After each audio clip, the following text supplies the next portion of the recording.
Последната категория в панел Устойчивост и грижа за обществото е категория Устойчиво бизнес развитие. И тук победител е Happy Bar and Grill. Аплодисменти за Happy!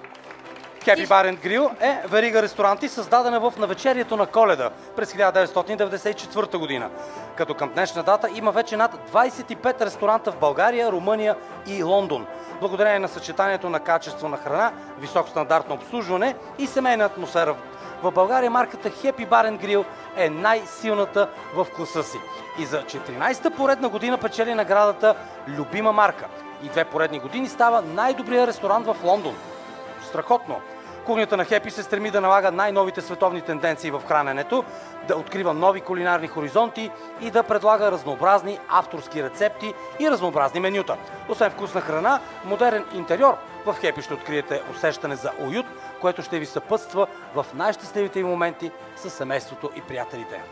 При нас вече е Яница Тилева, Project Marketing Manager в Happy, за да получи тази специална статуетка, която е направена от изцяло биоразградими материали. Добър вечер!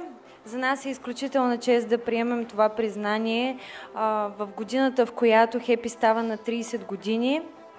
Ние продължаваме да се разширяваме и да докажем, че един български бранд може да бъде успешен и в чужбина. 2 поредни години ставаме най-добър ресторант в Лондон. Сега навлизаме в румънския пазар.